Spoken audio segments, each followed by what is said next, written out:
자, 오늘 말씀의 제목은 예수의 초림과 재림의 목적입니다.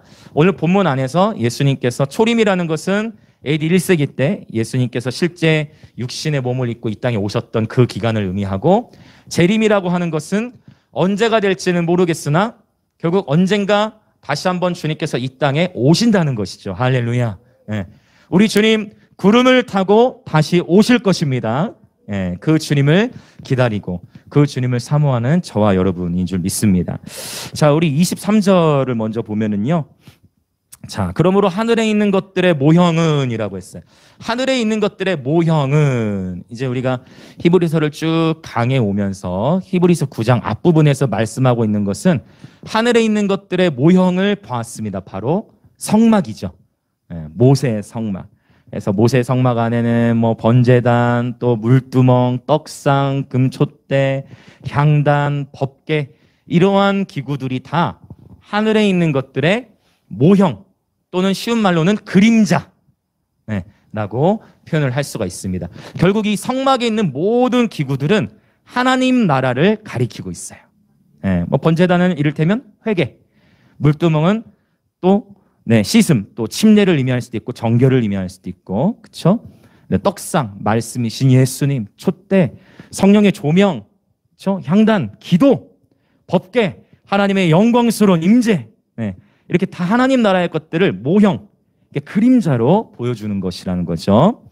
자, 이런 것들로서 정결케 할 필요가 있었으나라는 것은 이제 사실 앞 문맥에 나와요. 여기서 말하는 이런 것들이란 바로 히브리서 9장 19절에 있었던 송아지와 염소의 피 및 물과 붉은 양털과 우슬초, 이런 것들로 정결케 할 필요가 있었다라는 것입니다.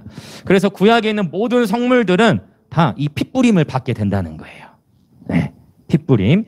그래서 22절에서는 율법을 따라 거의 모든 물건이 피로써 정결하게 되나니 피 흘림이 없은즉 사함이 없느니라 라고 말씀하신 부분을 찾아봤습니다.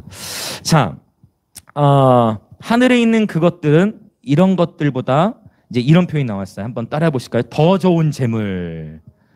네, 더 좋은 재물이라는 표현이 나왔어요. 이제 이 히브리서 안에서는 이렇게 비교하는 표현이 여러 차례 등장을 하는데, 이제 히브리서를 1장부터 보신 분들은 더 이렇게 쉽게 이해가 될 건데, 이제 이 오늘 본문과 연결된 부분만 제가 좀 찾아보도록 할게요. 자, 우리 히브리서 8장 6절을 한번 보시겠습니다. 자, 히브리서 8장 6절. 자, 비교하는 표현을 한번 보려고 합니다. 히브리서 8장 6절 한번 같이 읽어보겠습니다. 시작. 그러나 이제 그는 더 아름다운 직분을 얻으셨으니 그는 더 좋은 약속으로 세우신 더 좋은 언약의 중보자시라. 아멘. 자, 또 비교하고 있죠? 자, 그러면 이제 봅시다. 자, 첫 번째 나온 게 뭐예요? 더 아름다운 직분. 더 아름다운 직분입니다. 이 직분이라는 말을 쉬운 표현으로는 미니스트리, 사역이라는 표현으로 바꿀 수 있어요. 자, 그 다음에 나오는 게 뭐예요?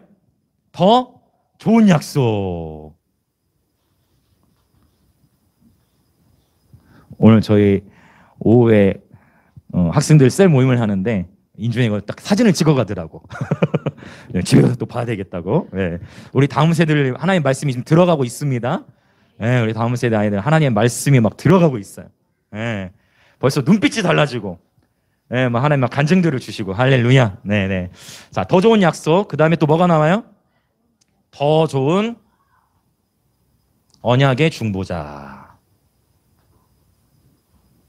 자, 그리고 오늘 본문에서는 더 좋은 재물이 나왔어요. 흥미롭죠? 하나님의 말씀은 1.1획도 변함이 없다라고 했는데 결코 이걸 우연히 이렇게 적어놓은 게 아니라는 거예요. 하나님께서는 분명한 그분의 목적을 가지고 이런 말씀들을 기록하시는데, 자, 여기에서 이제 제가 구분을 했었습니다. 자, 그럼 무엇과 지금 비교를 한 거잖아요. 더라는 거는. 그렇죠? 예, 무엇을 비교했는지를 보겠습니다. 자, 더 좋은 약속. 이건 언약으로도 볼 수가 있죠. 자, 지금 우리가 히브리서를 통해서 비교했던 것, 옛 언약이 있고 그 다음에 옛 언약과 또 비교되는 게 뭐가 있어요? 새 언약이 있죠. 네. 자, 그래서 더 아름다운 직분이라고 했을 때는, 자, 바로 뭡니까? 자, 죄의 책임을 전가하는 거예요. 옛 언약에서는. 자, 좀 더 쉽게 말씀을 드리면 옛날에는 예수님이 이 땅에 오시기 전에 구약 시대에 이스라엘 사람들은 어떻게 하나님 앞에 예배를 드렸어요? 짐승을 잡아가지고. 그렇죠? 그럼 그 짐승을 왜 잡아요? 짐승을 왜 잡죠? 내 죄를 누구에게 전가시키는 거예요? 짐승에게. 이해되시죠? 내 죄를 짐승에게 전가시킨다 해서 짐승을 잡는다는 거예요. 그래서 옛 언약 안에서는 죄의 책임을 전가해. 짐승에게 전가시키는 거예요. 근데 새 언약 안에서는 예수님께서 어떤 더 아름다운 사역을 하셨냐면 바로 다른 누군가에게 죄를 전가시키지 않고 예수님 자기 자신이 스스로 십자가를 지셨어요. 아멘. 그래서 자 이제 비교해 보는 거예요. 그러면 죄의 책임을 전가하는 게 더 아름다워요? 아니면 자기 스스로가 그 죄를 짊어진 것이 더 아름답습니까? 당연히 이거라는 거죠. 네, 이렇게 비교를 하는 거예요. 자, 더 좋은 언약의 중보자. 구약에서는 제사장들이 아론의 반차. 이런 부분들을 제가 오랜 시간 이렇게 설명을 들었었는데 지금 쭉쭉 정리하고 그냥 넘어갈게요. 그 다음에 멜기세덱의 반차가 있는데 당연히 이 멜기세덱의 반차가 더 월등하고.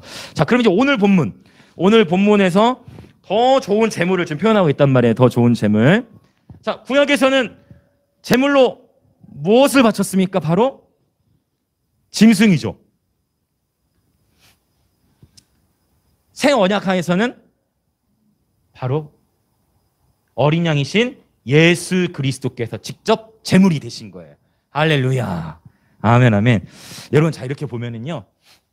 자, 옛 언약과 새 언약. 저희 그래도 예배 시간이 좀 긴 편이긴 합니다만, 구약의 예배 시간이 이길까요? 아니면, 구약의 예배 시간이 이길까요? 신약의 예배 시간이 이길까요? 여러분, 이거 비교할 수가 없습니다. 예. 그리고, 자, 볼까요? 구약에서는 짐승 바치려면 어떻게 해야 되죠? 일단, 짐승을 칼로, 혹시 짐승 잡아보셨습니까? 여러분, 하다못해 닭이라도 요새는 닭도 잘 안 잡잖아요, 우리. 예. 여러분, 짐승 하나 잡는 것도 쉽지 않은데 죽이고 끝이 아니야. 뭐 해야 돼요? 피를 다 빼야 돼요. 그 피 다 빼고 뭐 해야 돼? 각 떠야 돼. 각 뜬다는 게 뭐예요? 굉장히 여러분 생각해 보세요. 구약의 예배는요 굉장히 잔인해요. 구약의 예배는 여러분 우리가 생각하는 것처럼 그렇게 아름다운 외관이 아니야. 왜냐면 짐승 잡을 때 뭐가 튀어요? 칼로 할 때 피가 쫙 퍼져버린단 말이에요. 튄단 말이에요. 피비린내 같이 운동하고. 그렇죠? 엄청 힘들어요. 여러분 혹시 이 중에서 짐승 가죽 벗겨보신 분 계세요? 없죠? 여러분 짐승 가죽 하나 벗기는 거 굉장히 어렵습니다. 쉽게 벗겨지는 것이 아니에요. 근데 짐승 가죽도 다 벗겨야 돼. 제가 이걸 깨달았어. 야, 구약시대 태어났으면 예배가 더 어려웠겠다. 그래. 이 정도 예배 시간 긴 거는 좀 사수하고 가야 되겠다. 변명처럼 이렇게 제가 지금 하는 것 같습니다. 자, 그래서 구약의 예배도 결코 만만치 않다는, 오히려 더 힘들다는 거예요. 정말 많은 힘이 들고. 왜? 오늘날은 쉽죠. 오늘날은 그냥 우리 몇 번 앉았다 일어나고 이렇게 노래 좀 하고 맞지 않습니까? 그냥 좀 이렇게 기도 좀 하고 그러면 그냥 예배가 끝나잖아요. 그렇죠. 그래서 하나님께서 이 새 언약, 근데 이제 이 새 언약에서는 뭐냐면 구약의 예배에서는 짐승 잡는 그게 예배라 너무 힘들지만 새 언약 안에서는 이렇게 자유함을 누림과 동시에 꼭 예배 시간만이 아니라 하나님은 날마다 저와 여러분의 삶을 통해 예배를 받으시기 원하십니다. 매 순간. 지금이 예배 시간만이 아니라 예배 시간 마치고 저 문을 나가서 집으로 돌아가시면서도 예배하시길 축복합니다. 운전을 하시면서도 주님과 교제하시길 축복합니다. 빨래를 널면서도 주님과 교제하시길 축복합니다. 네, 아멘, 아멘, 아멘. 요새 보니까 저희 애들도 나이미가 항상 저희 막내가 아빠 핸드폰 줘, 나 목욕할 때. 찬양 틀고 해야 되겠다. 보고 하는 거야. 자기도 목욕할 때 찬양 틀고 해야 되겠다고. 애들을 계속 보여주는 게 굉장히 중요해요. 보여주는 게. 그래서 뭐 틀을까? 그거 틀어. 이거 딱 틀으라고 하는 게 있어요. 그거 딱 틀고 목욕하고. 그러면서 애들이 습관적으로 목욕하면서 흥얼흥얼하면서 이제 찬양하면서 이제 목욕하는 거예요. 네. 보여주는 게 굉장히 중요하더라고요. 자, 어쨌든 우리는 이 새 언약 시대 안에 살고 있고 비교할 수가 없어요. 구약에서는 짐승을 제물로 드렸는데 예수께서는 직접 자기 자신을 제물로 하나님 앞에 드리셨다는 것입니다. 할렐루야. 그래서 우리 주 예수님은 가장 아름다우신 분이고, 우리 예수님은 가장 선하신 분이시고, 우리 예수님은 가장 완전한 제물이 되셨습니다. 아멘. 제가 23절에 더 좋은 제물을 지금 설명해 드렸어요. 자, 24절부터 26절을 우리 다시 한번 읽어보겠습니다. 우리 24절부터 26절. 자, 9장 24절부터 26절 시작. 그리스도께서는 참것의 그림자인 손으로 만든 성소에 들어가지 아니하시고 바로 그 하늘에 들어가사 이제 우리를 위하여 하나님 앞에 나타나시고 대제사장이 해마다 다른 것의 피로써 성소에 들어가는 것 같이 자주 자기를 드리려고 아니하실지니 그리하면 그가 세상을 창조한 때부터 자주 고난을 받았어야 할 것이로되 이제 자기를 단번에 제물로 드려 죄를 없이 하시려고 세상 끝에 나타나셨느니라. 아멘.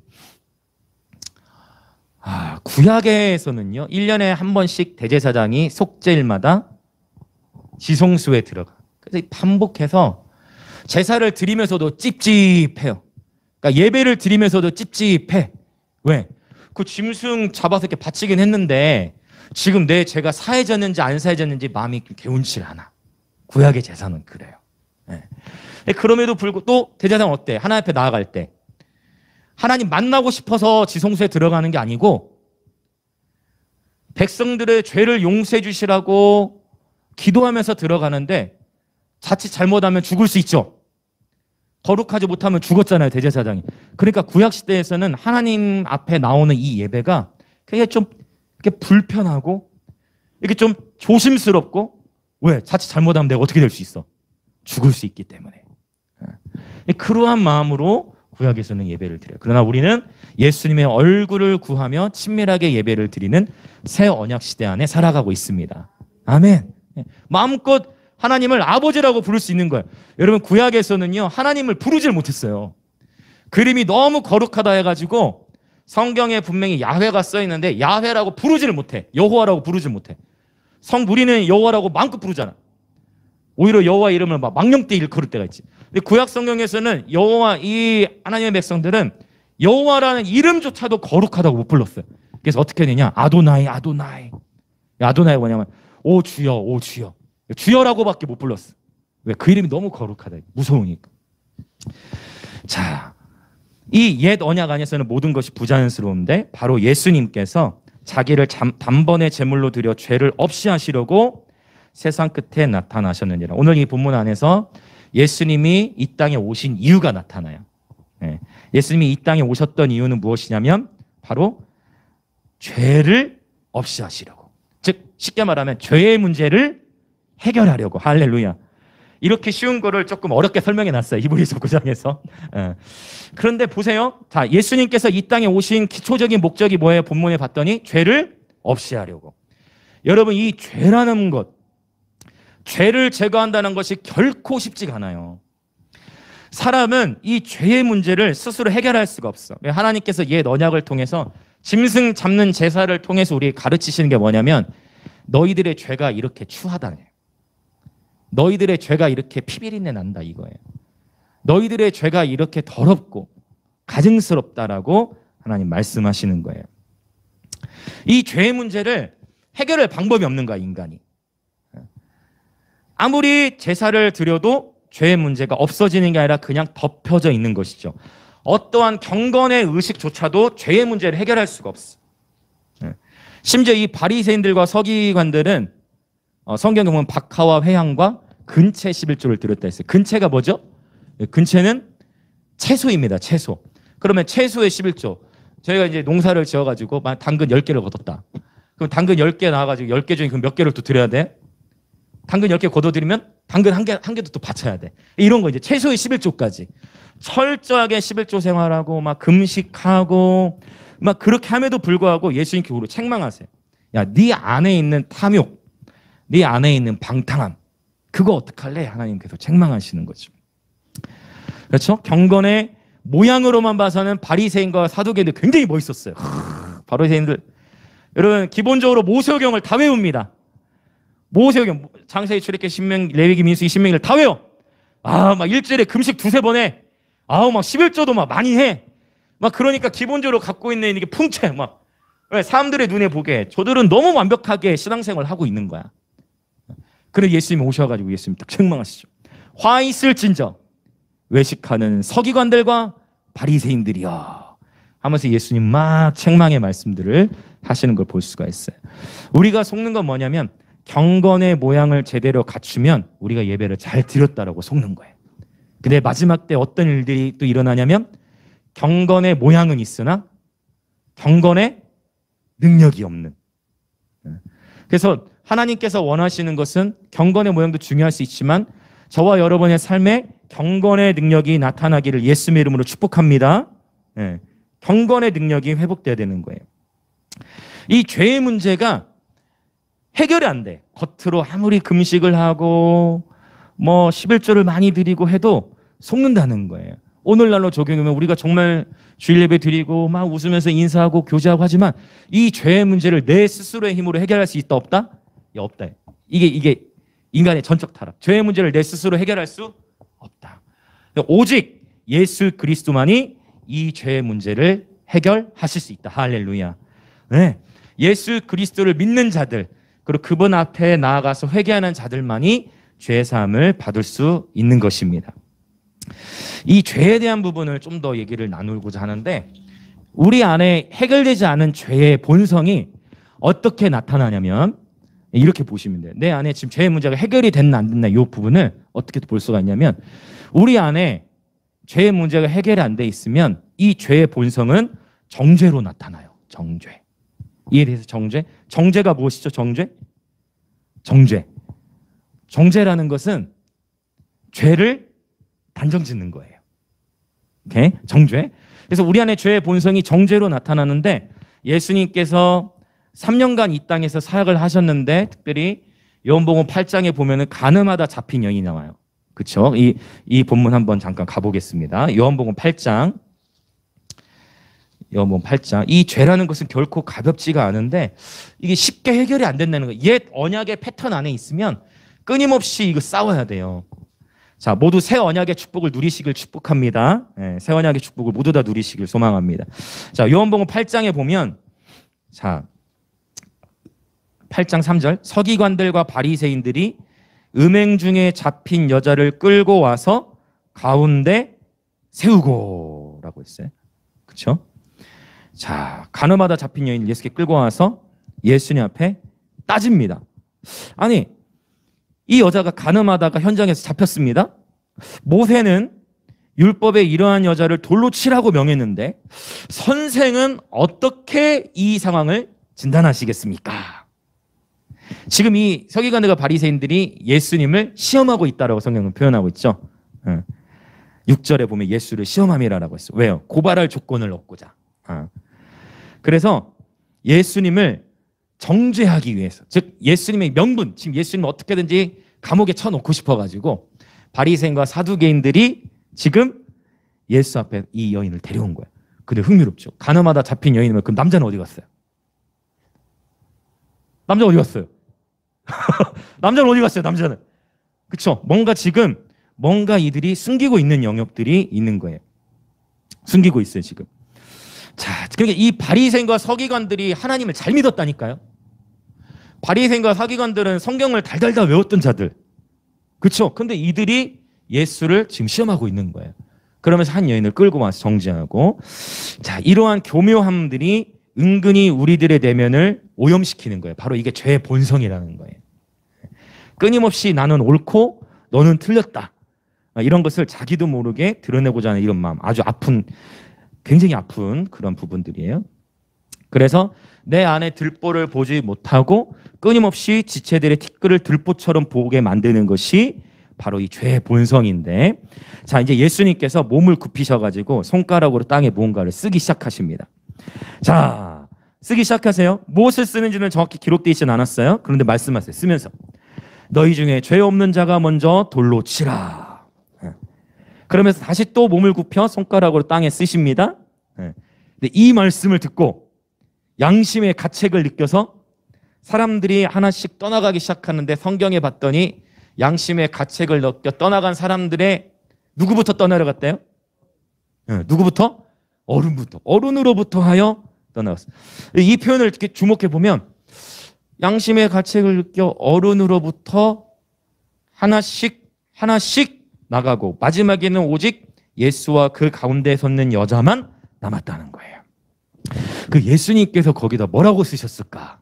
이건 이제 우리가 알 수 없죠. 나중에 이제 예수님 만나면 예수님한테 물어봐야죠. 이제 예수님 그때 뭐라고 쓰셨어요? 이렇게 물어봐야 되겠잖아요. 그런데 이 문맥 안에서 이 말씀의 분위기 안에서 살펴보면은요, 어른으로부터 하나씩 떠내려갔대. 여러분, 인생을 저도 아직 한참 어리지만 인생을 우리가 오래오래 이 땅에 오래오래 살아갈수록 죄 지을 수 있는 환경이 더 많은 것 같아요.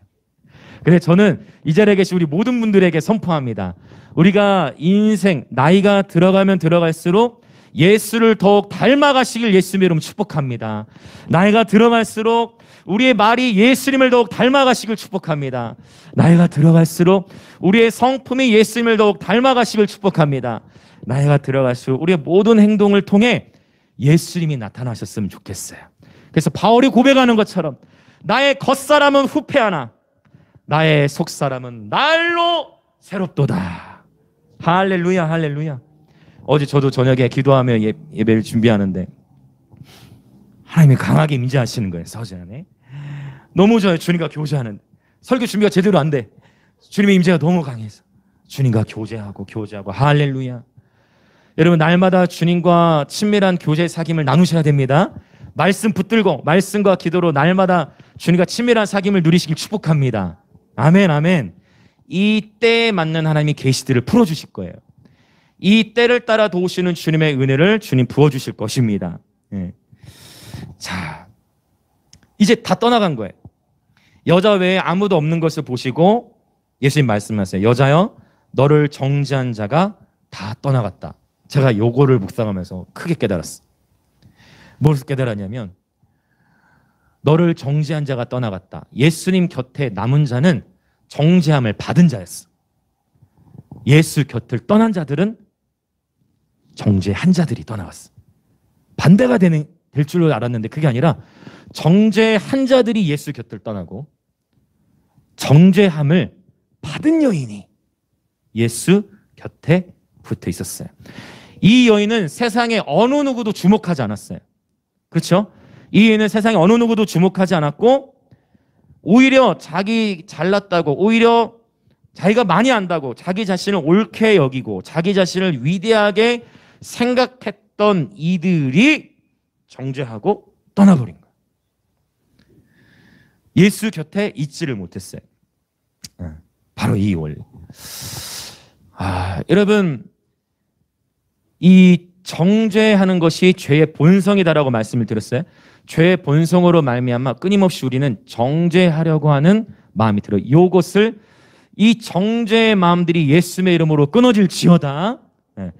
긍휼이 심판을 이기고 자랑한다고 하는 말씀하셨어요. 하나님의 긍휼과 자비하심이 저와 여러분의 마음에 충만하시길 예수의 이름으로 축복합니다. 정죄한 사람들 다 떠나가죠? 그러고 나서 예수님 말씀하셨어요. 여자여, 나도 너를 정죄하지 않아. 나도 너를 정죄하지 않을게. 이 여인이 여기서 무조건적인 사랑을 경험한 거예요. 여기에서 이게 키예요. 여기에서 이 여인이 무조건적인 사랑, 용납해 주시는 사랑을 경험한 거예요, 지금. 그리고 예수님이 그래도 할 말은 하세요. 할 말은 해. 뭐라고? 가서 얘 다시는 죄짓지 마라. 이것도 중요해. 할 말은 하셨어. 가서 죄짓지 말라고 할 말은 하셨는데 이 순서를 보세요. 그래서 이게 굉장히 중요해. 교육 이전에 사랑이에요. 이 원리를 기억하셔야 돼요. 먼저 우리 특별히 다음 세대를 세워나가는 데 있어서 우리 다음 세대들이 무엇을 경험해야 되냐면 무조건적인 사랑을 경험해야 돼. 용납하심. 어딜 가도 혼나기만 하고 어딜 가도 꾸중 듣기만 하고 어딜 가도 못났다라고만 하고 그렇게 듣던 그 아이들에게 하나님이 얼마나 너를 사랑하시고, 할렐루야, 하나님이 너를 위해, 예수님께서 너를 위해, 나와 너를 위해 십자가에서 죽으셨다라는 이 하나님의 놀라운 사랑을 깨닫고 예수님이 보이지 않으니까 저와 여러분이 우리의 삶으로 우리의 자녀 세대들에게 이 하나님의 무조건적인 사랑을 보여줘야 돼. 대가를 바라는 것이 아닌 그저 한 영혼을 향해 끊임없이 주님의 마음으로 사랑을 주어야 합니다. 할렐루야. 그리고 그 사랑을 받고 용납받고 있다라는 것을 느끼고 경험하기 시작할 때 이제 마음들이 빗장들이 열려지는 거예요. 할렐루야. 네. 그때 예수님 딱 말씀하시죠. 가서 다시는 죄를 짓지 말라. 저는 이 예수님의 방식이 참 마음에 들어요. 이제 우리가 이 히브리서가 맞춰지고 나면 이제 요한복음으로 갈 거예요. 히브리서에서는 신학적인 딱딱한 주제들이 많잖아요. 이제 요한복음으로 가면 실제 예수님의 생활을 보면서 하나님께서 풀어주실 말씀들을 굉장히 기대합니다. 물론 히브리서 끝나려면 아직 한참 남았습니다. 네, 이제 오늘 9장 마무리되지만 좀 더 있어야 돼요. 자, 무조건적인 사랑이에요. 그 예수님은 어느 정도로 무조건적인 사랑을 보이셨어요? 심지어 자기에게 침뱉고 조롱한 자들을 위해 죽으셨을 뿐만 아니라 예수님과 3년이라는 시간 동안 동거동락 먹고 자고 함께 그 모든 것을 다 본 제자들도 결국 예수님께서 십자가를 지실 때는 어떻게 했어요? 결국 다 도망갔잖아요. 맞죠? 결국 예수님은 자기를 배반한 자들을 위해서도 죽으셨고 예수님이 십자가의 길을 가실 때 제자들이 다 도망가는데 이게 항상 그런 것 같아요. 결정적일 때. 여러분 예수 믿는 사람들이 의리가 있어야 돼요. 할렐루야. 여러분 결정적일 때 마음을 지키셔야 돼요. 힘들 때 더 예수님을 붙드셔야 됩니다. 할렐루야. 내 삶에 좀 고난이 있고 힘들 때 지금 하나님께서 나를 더 가까이 부르시는구나 라고 생각하시고 힘들 때일수록 예수님께 더 붙어 계시길 축복합니다. 아멘. 예. 자, 이 죄에 대한 부분 얘기하면서 제가 요한복음 8장 이야기를 했습니다. 다시 이제 그 본문으로 히브리서 9장으로 이제 돌아올 거예요. 자, 이러한 이 죄성에 대한 부분들을 해결하기 위해서 예수님께서 친히 자기 자신을 제물로 드리셨다는 거예요. 여러분, 이러한 사랑, 누가 영혼들을 위해, 누가 내 이웃을 위해 자신의 목숨을 내어 맡깁니까? 요즘의 세상의 풍조는 어떠해요? 포스트 모더니즘사의 특징은 뭐냐면 디모데전서 4장입니까? 말씀에 보면 마지막 때에 사람들이 무정하고 원통함을 풀지 아니하고 갈수록 더 예민하고 정이 없어지고 돈을 사랑하고 그렇죠? 끊임없이 이렇게 분노하고 또 조급하고 이 성경인 이야기들이죠. 막 배반하고 자꾸 이런 문화가 예민해져요. 지금 이 코로나가 터지면서 더 심해진 것 같아. 갈수록 이제 이렇게 대화 자체가 막 단절되어지는 이러한 세적인 풍조 속에서 그렇죠. 끊임없이 자기 중심화 되어져 가는 이런 상황 속에서 하나님은 바로 그분의 무조건적인 사랑을 보여줄 자들 찾고 계신 거예요. 할렐루야. 바로 저와 여러분이 이 사랑하심을 받은 자들로서 우리로부터 바로 무조건적인 그 사랑이 흘러가기를 원합니다.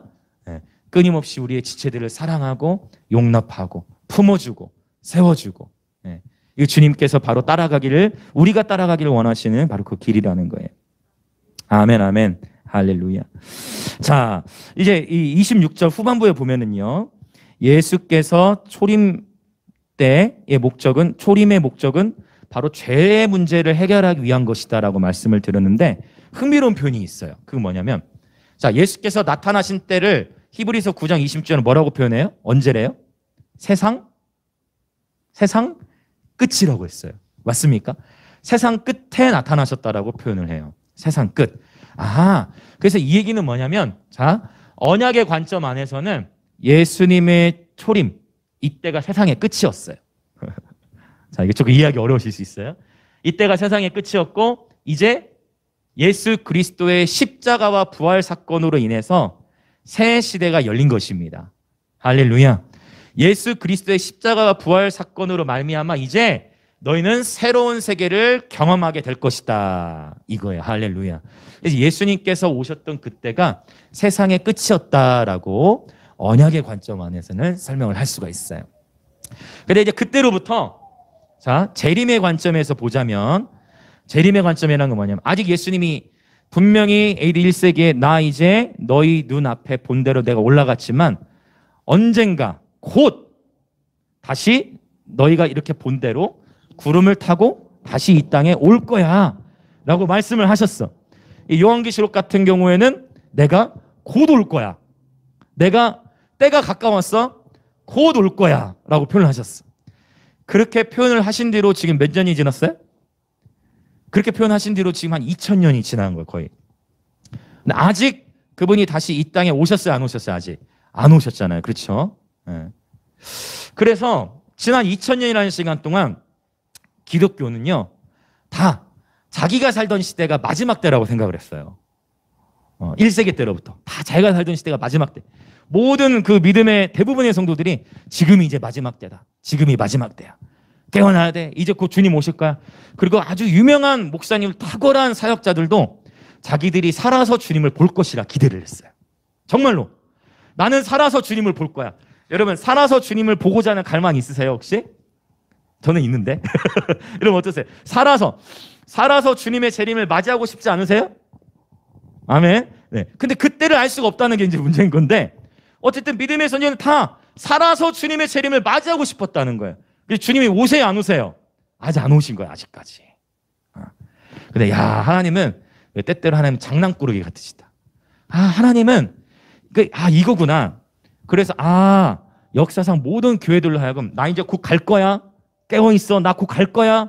라고 말씀하신 2000년이 지났는데, 하나님 우리가 늘 깨어 있기를 원하시는구나. 근데 이제 여기서 우리 한 걸음 더 나아가야 돼요. 뭐냐면 언젠가 오실 건데 2000년 전보다 지금 주님 오실 때가 더 다가온 게 맞아요. 이제 이 부분을 이제 정리할 거 오늘 26절 이제 포인트인데, 주님의 재림의 조건들과 현재 러시아와 우크라이나의 전쟁, 이것과 연결해서도 제가 말씀을 드릴게요. 자, 재림의 조건이 있어요. 재림의 조건.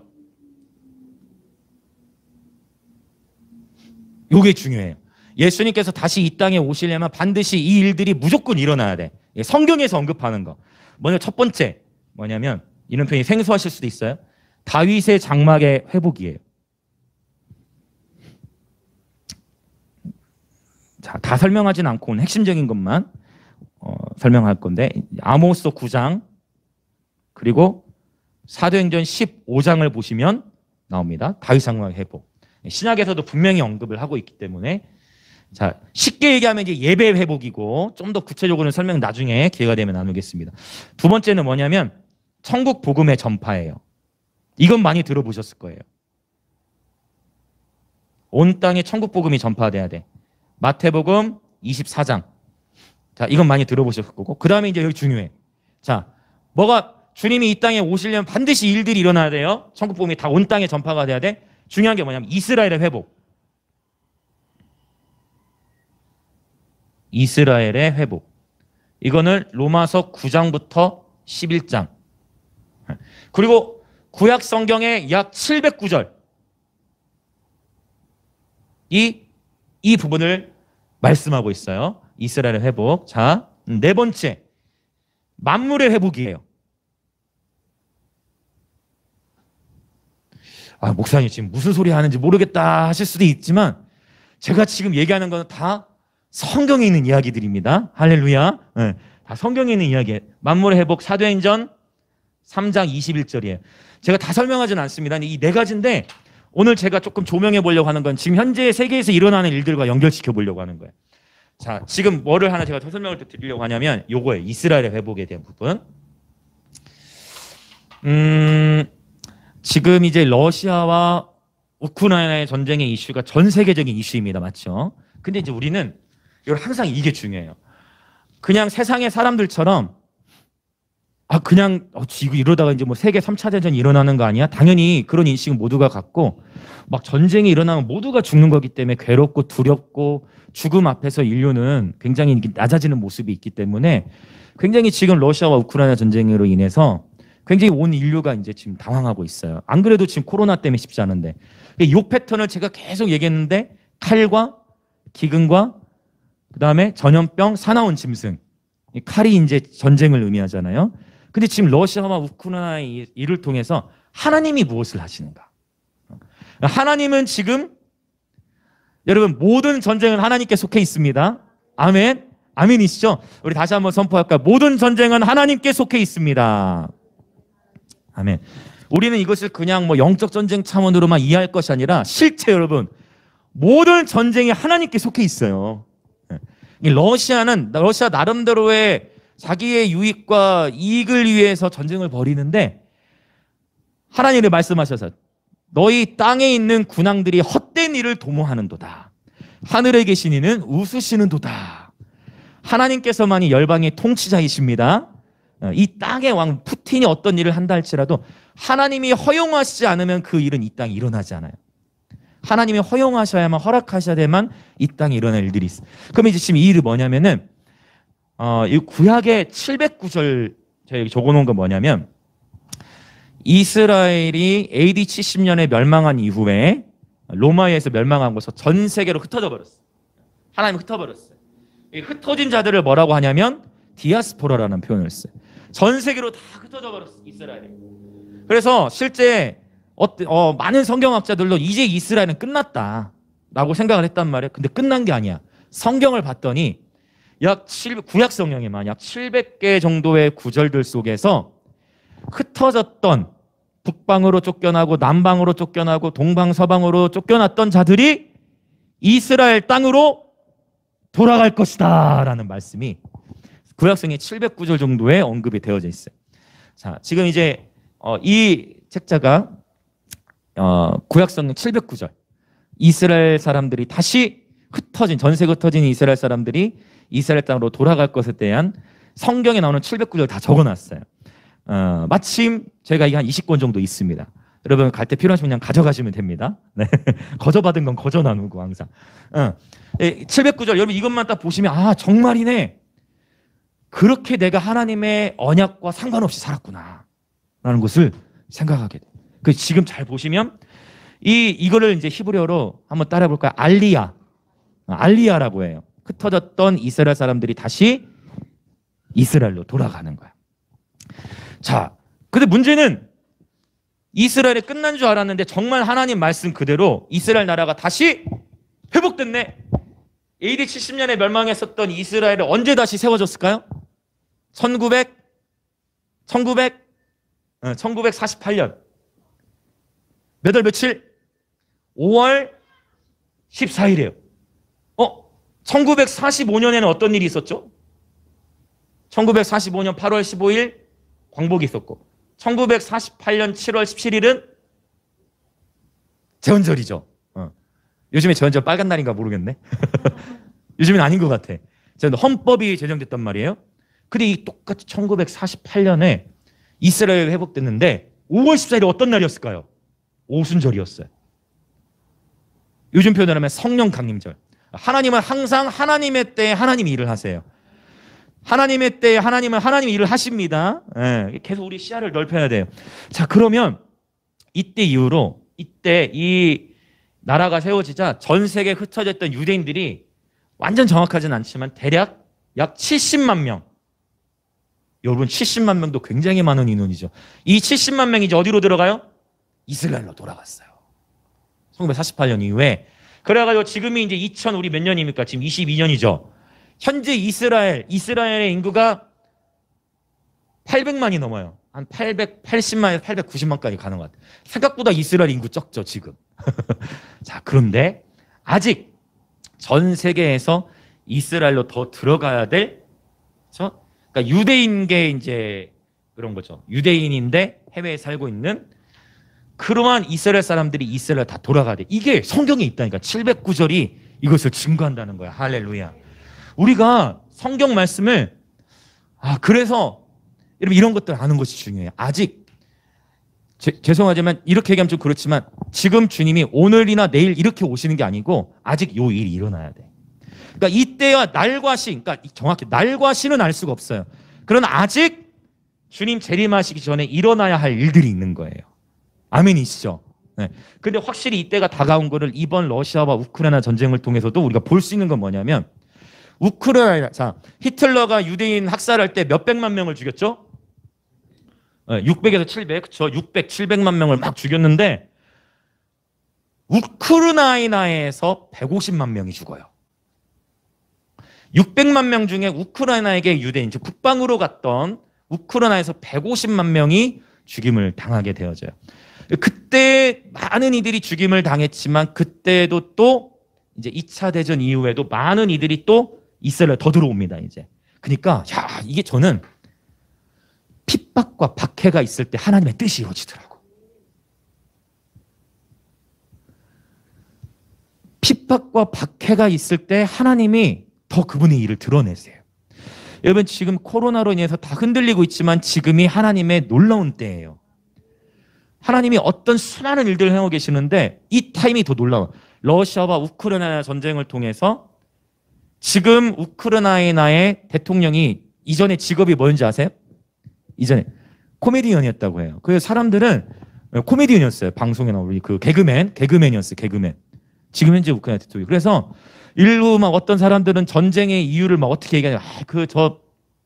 아무것도 모르는 대통령이 돼가지고 막 전쟁 일으킨다. 이런 말들은 하나님의 지금 언약의 길을 전혀 모르는 얘기예요. 지금 우크라이나의 대통령이 유대인이에요. 우크라이나 대통령이 유대인이어가지고 지금 유대인 대통령 러시아와 우크라이나 전쟁 가운데에 많이들 우크라이나를 벗어나게 돼. 우크라이나에 있는 약 14만 명의 유대인들이 있는데 그중에 7만 명 정도가 지금 들어갈 가능성이 열렸어. 여러분 그래서 우리 믿음의 사람들은 하나님의 말씀을 통해 세계를 보시길 축복합니다. 러시아와 우크라이나 전쟁을 단순한 그냥 뭐 자기 이권 싸움으로만 볼 게 아니라 하늘에 계신 이가 통제하시는 거예요.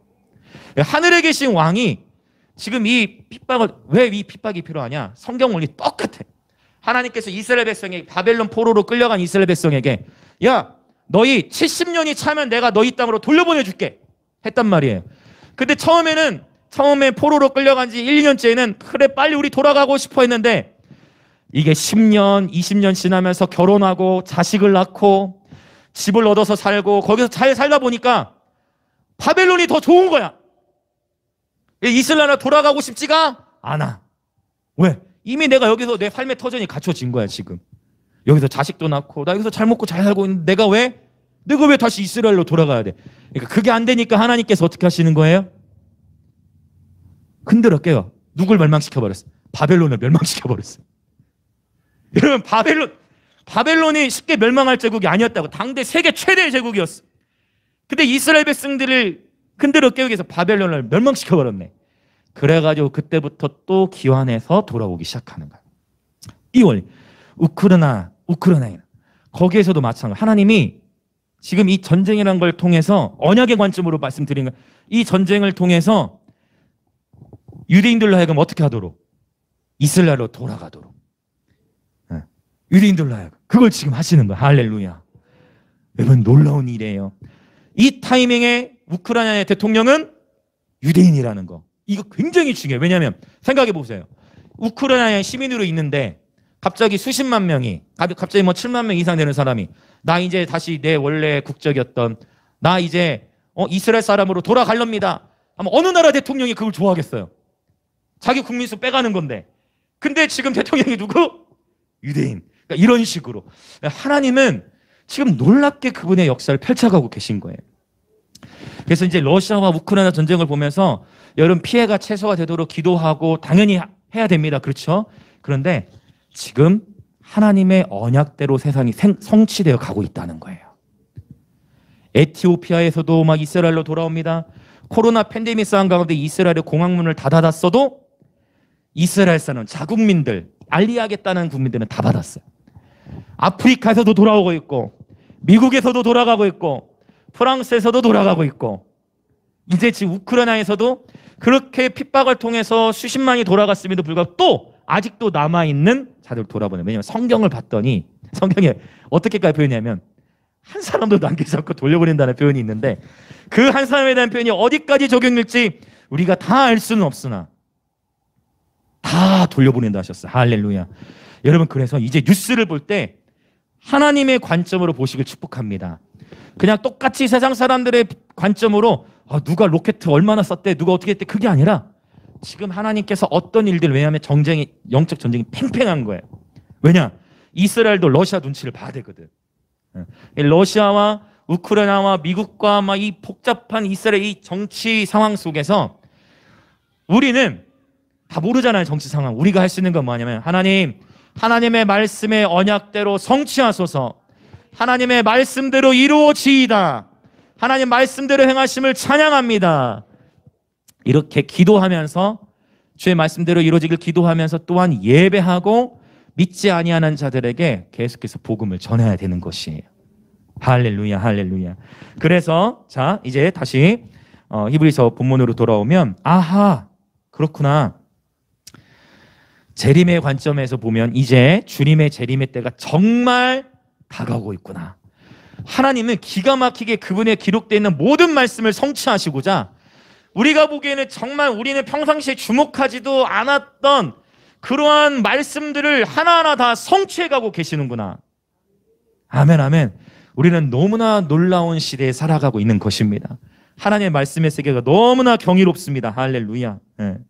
이 주님의 이 재림의 조건들 4가지를 기억하십시오. 그리고 저 4가지를 위해서 저와 여러분이 함께 늘 기도했으면 좋겠습니다. 27절, 9장 27절. 한 번 죽는 것은 사람에게 정해진 것이요, 그 후에는 심판이 있으리니. 할렐루야.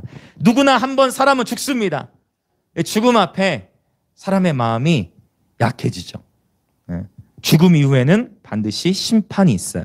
사실 성경에 나오는 심판 때는 두 가지의 심판 때가 나와요. 고린도후서 5장 10절에 보면 그리스도의 심판 때가 있고, 요한계시록 20장에 가서 보면 크고 흰 보좌에서 행해지는 심판이 있어요. 이게 어떻게 차이가 나냐면, 요한복음에 보면 예수님도 이런 표현도 하셨어. 선한 일을 행한 자는 생명의 부활로, 악한 일을 행한 자는 심판의 부활로 일어난다라는 표현을 했어요. 예수님을 믿고 예수님을 섬기고 죽은 자들과 예수님을 믿지 않고 죽은 자들이 서게 되는 심판 때의 분위기가 달라요. 우리 예수 믿는 사람들이 죽으면 이제 요것과 연결돼.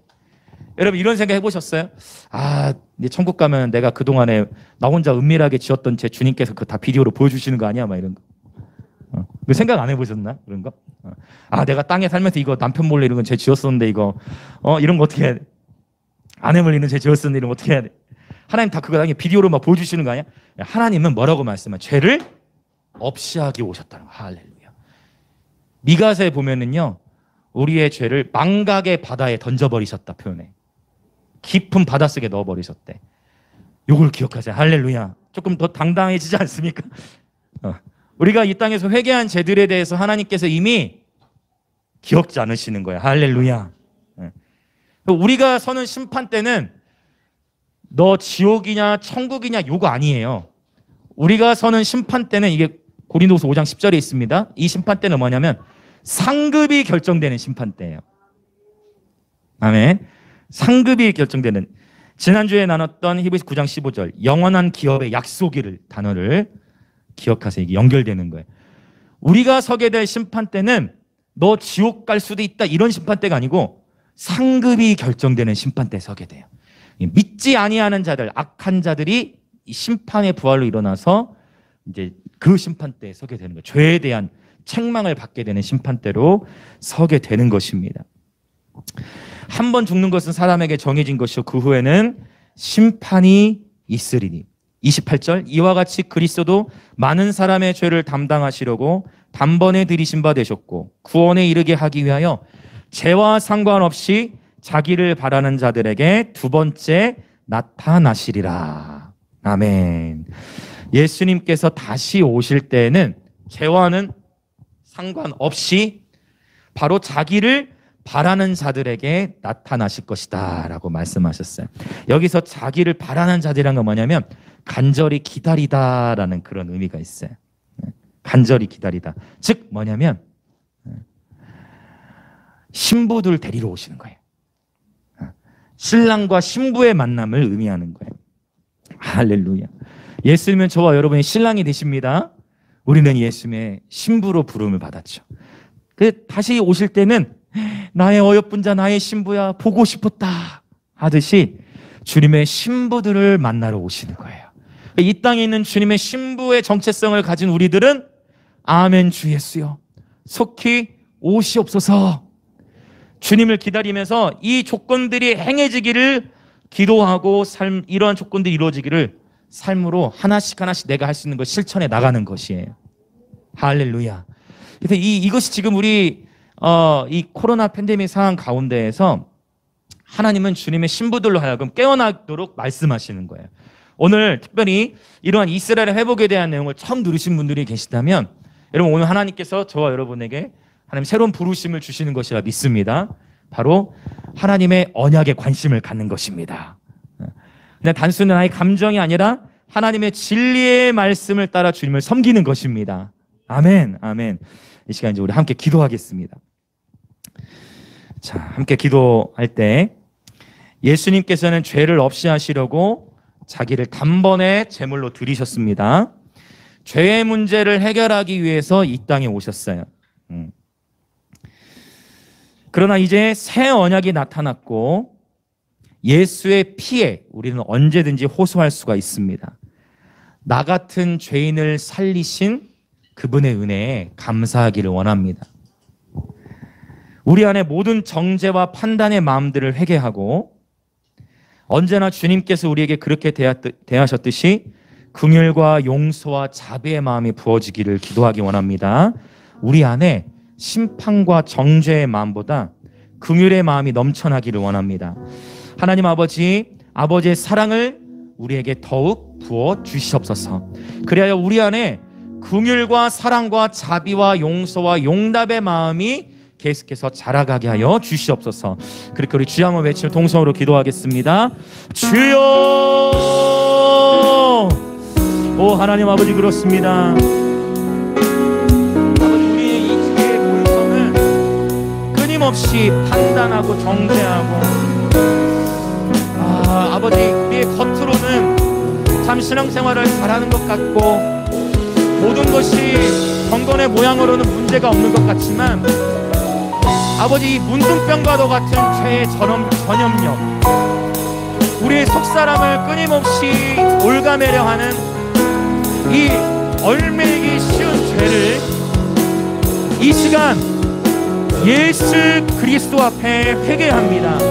주의 보혈을 의지하여 나아갑니다. 아버지 이 시간 정결케 하소서. 끊임없이 정죄와 판단의 마음으로 오염되어져 있는 각 사람의 심령들을 우리 주 예수님의 보혈로 정결케 하시고 씻어주옵소서. 씻어주옵소서. 정결케 하여 주시옵소서. 씻어주시옵소서. 정결케 하여 주시옵소서. 예, 주님 이 죄의 문제를 인류는 스스로 해결할 수가 없었습니다. 아무리 무수한 재물을 잡고 또 아무리 내가 스스로 큰 헌신을 해도 아무리 내가 금식을 하고 아무리 내가 열심을 내고 심지어 채소의 11조까지 드린다 할지라도 이 죄의 문제를 내 스스로의 힘으로 해결할 수 없음을 고백합니다. 그러나 예수께서 바로 이 죄를 없애주시기 위하여 예수께서 이 죄를 없애주시기 위하여 세상 끝에 나타나셨습니다. 예수께서 이 죄의 문제를 해결하시기 위하여 자기 스스로를 십자가에 내 던지셨습니다.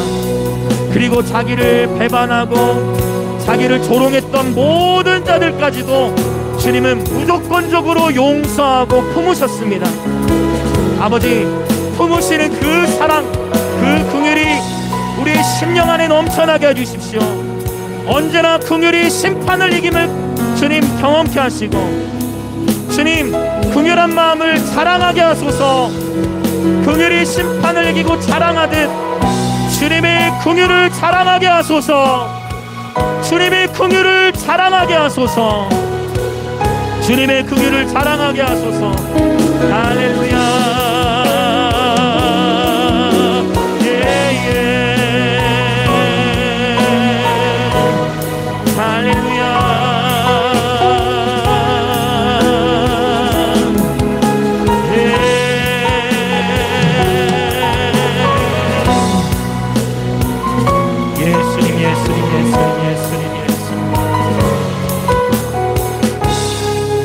계속해서 더 기도하며 나아가기 원하는 것은 우리의 삶 가운데 영적 전쟁이 치열할 때 끊임없이 이 죄의 본성, 즉 우리 또한 끊임없이 누군가에게 정죄하고자 하는 본성이 나타나요. 너 때문이야.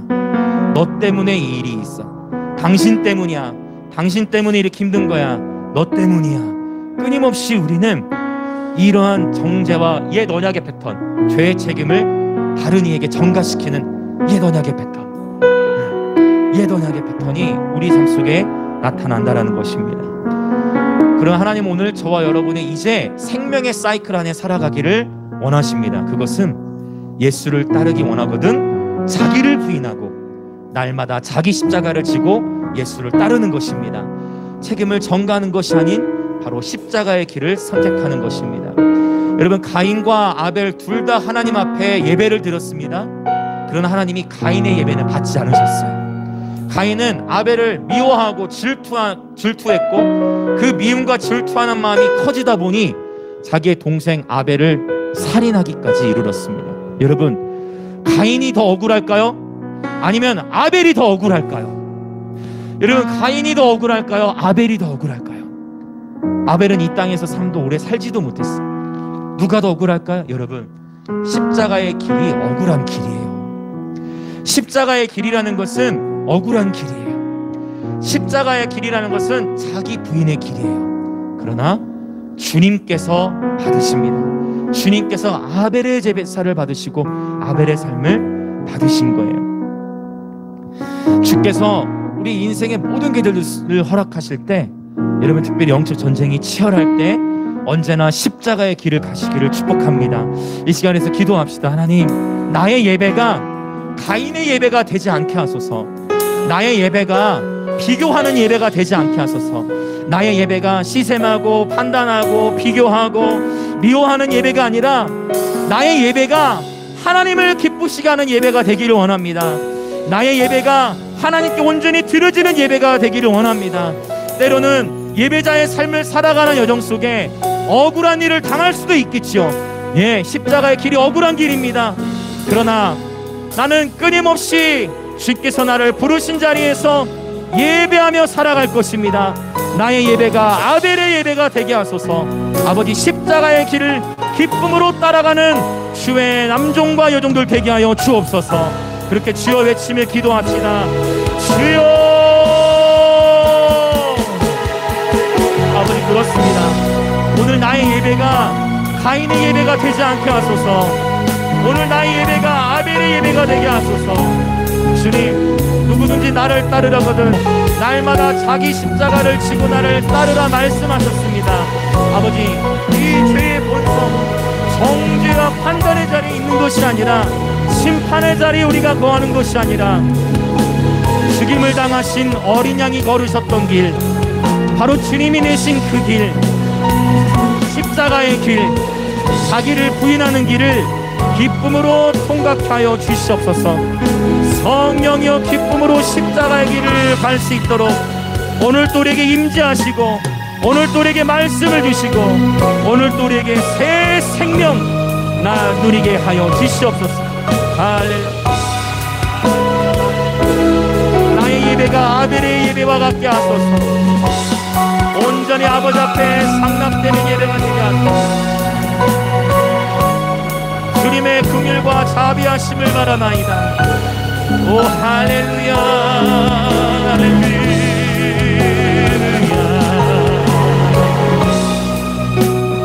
아멘. 할렐루야.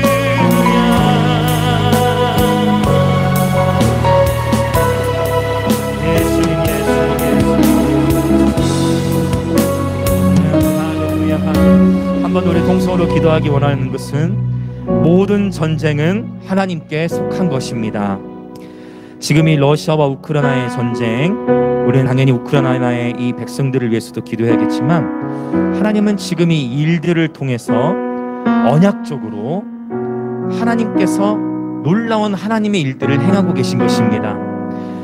유대인계 대통령을 세우셔서 전쟁 중에 이스라엘로 알리야하는 우크라이나의 유대인들, 하나님께서 하나님의 일들을 행하고 계신 것입니다.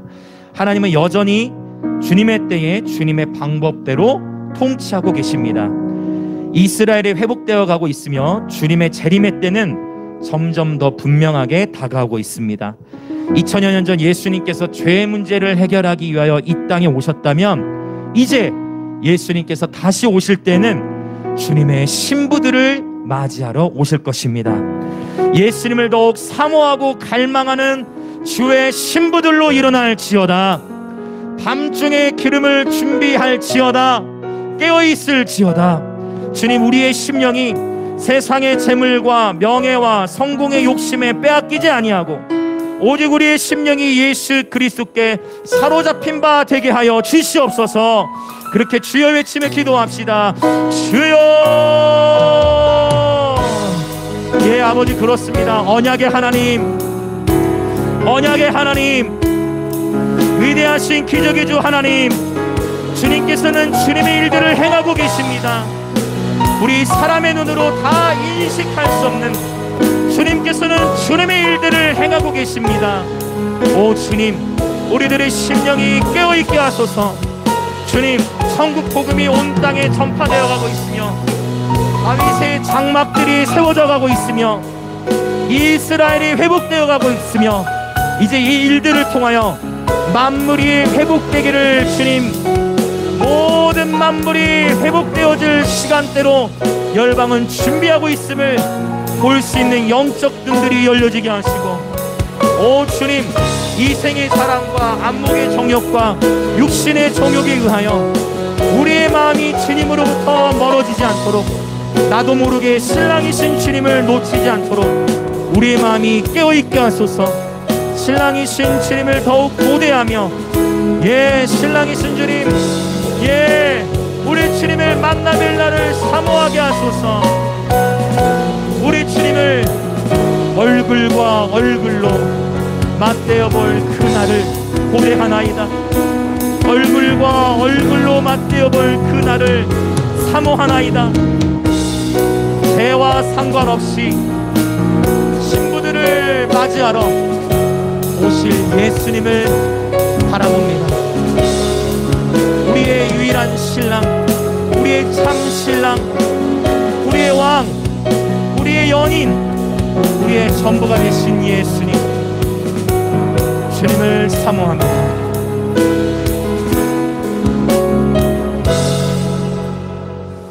오 하나님 아버지, 감사합니다. 하나님은 지금도 수많은 일들을 행하고 계십니다. 우리 눈에 보이지 않지만 온 인류의 역사는 하나님의 시간표대로 진행되어 가고 있음을 봅니다. 아버지, 이것이 이 땅에서 비록 진통하는 일들이 있다 할지라도 주님의 신부들에게는 신랑이 오시는 발자국처럼 경험되어지게 하소서.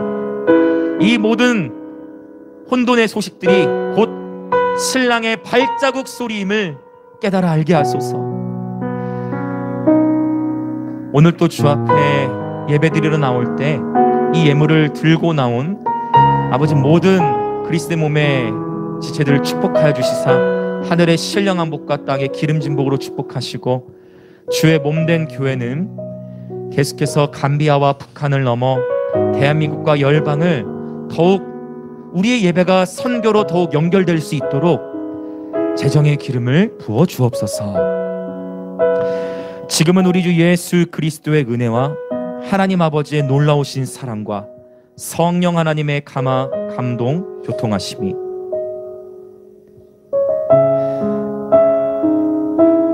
죄의 문제를 해결할 수 없어 몸부림치던 이 죄의 본성을 해결할 수 없었던 우리들에게 2000여 년 전 친히 자기 자신이 제물이 되셔서 십자가를 지심으로 우리를 구속해 주신 주님의 은혜를 깨달아 우리 또한 긍휼과 자비와 사랑의 삶을 살기로 결단하며 다시 오실 주님을 고대하는, 다시 오실 신랑이신 예수님을 얼굴과 얼굴로 맞대 볼 날을 기다리는 주님의 신부들로 부름받은 영광의 임재교회 모든 성도분들과 또 오늘 이 예배에 참석하고 계신 그리스도 몸의 모든 지체들과 또 온라인으로 함께 예배드리고 있는 모든 그리스도 몸의 지체들 가운데에 지금으로부터 영원토록 함께 있을지어다.